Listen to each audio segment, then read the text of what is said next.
আসসালামু আলাইকুম, welcome to our new home. তো আপনাদের মাঝে আজকে আমি আমার নতুন বাসার হোম ট্যুর দিব। তো দেখতে পাচ্ছেন এটা হচ্ছে ঘরের বাইরের দৃশ্যটা। তো আমি কিভাবে সাজিয়েছি, তো এখানে হচ্ছে পাশের ফ্ল্যাটে হচ্ছে আমার শ্বশুর, তো ওই ফ্ল্যাটে হচ্ছে আমি।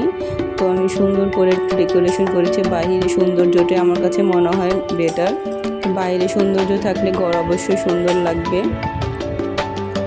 কেমন হয়েছে আপনারা বলবেন অবশ্যই। আর এখানে হচ্ছে আমি আমার ডোরে একটি নেম প্লেট লাগিয়েছি, আমার হাজব্যান্ড, আমার নাম সোয়াদ ইমাদ, আমার দুই ছেলের নাম দিয়ে।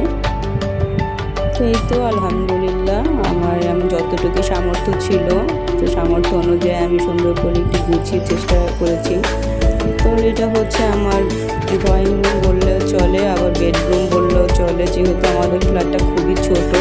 তো ছোট্টর মধ্যে গোছগাছ করে সুন্দরভাবে যেভাবে রাখা যায় সেভাবে রাখার চেষ্টা করেছি। তো আমার বারান্দা থেকে হচ্ছে আম গাছে ঢাকা থাকে, সারাদিনই ছায়া থাকে, রোদ খুব কমই পড়ে, ঠান্ডা ঠান্ডা লাগে। আগের ফ্ল্যাটের মতো সেম ফ্ল্যাটই, কিন্তু আমি একটু একই ফ্ল্যাট দেখে এর জন্য একটু নতুনত্ব আনার চেষ্টা করেছি। এখানে হচ্ছে আমি একটা আলমারি বানিয়েছিলাম,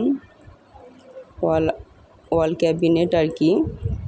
তো এখানে হচ্ছে আমি বেশ কিছু প্রোডাক্ট অনলাইন থেকে অর্ডার করে নিজের পছন্দ মতো এনেছি।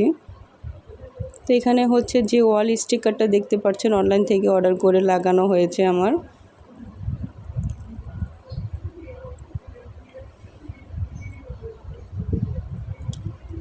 তারপরে একটু সুন্দর আনার চেষ্টা করেছি। তো এখনও পুরোপুরি কমপ্লিট হয়নি, সামনে হয়তো বা আরও কাজ আছে, তখন হয়তো বা আরও ভিডিও করে শেয়ার করব আপনাদের কাছে। তো এই তো নতুন ফ্ল্যাটে এসে শুক্রবারে প্রথম জুম্মা নামাজ পড়তে যাচ্ছে আমার ছোট ছেলে। তো খুব খুশি। তো কেমন লাগলো আমাদের নতুন ফ্ল্যাট সবাই কমেন্টস করে জানাবেন।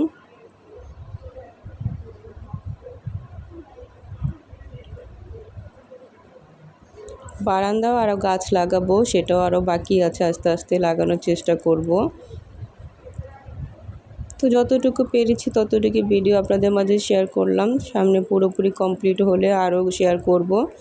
তো সবাই আমার চ্যানেলটিকে সাবস্ক্রাইব করবেন। আজ এতটুকুই থাকলো, আল্লাহ হাফেজ।